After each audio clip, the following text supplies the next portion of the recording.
Video பிஞ்ச்டு nerve, அதாவது ஏதாவது நரம்பு பிரச்சனை, டிஸ்க் பல்ஜ்னால வரக்கூடிய ஷோல்டர் அண்ட் நெக் பெயின் ரிலீஃப்கான எக்ஸசைஸ் தான் பார்க்க போறோம். கைகளை முன்னோக்கி இந்த மாதிரி ஹோல்ட் பண்ணி பிடிச்சுக்கோங்க.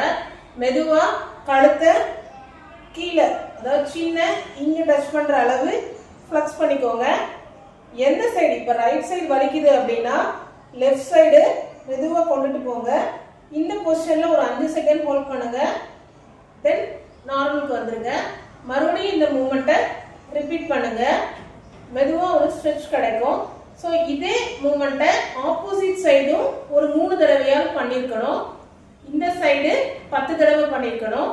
இதுக்கப்புறம் கைகளை இந்த பொசிஷன்ல வச்சுட்டு அதே மாதிரி கழுத்தை ஃப்ளெக்ஸ் பண்ணி வலி இல்லாத சைடு ஸ்லோவா கழுத்தை சாய்ச்சிட்டு அந்த பொசிஷன்ல 5 செகண்ட் ஹோல்ட் பண்ணுங்க. இந்த மூமெண்ட்டை 10 முறை ரிப்பீட் பண்ணுங்க. வலி இருக்காது.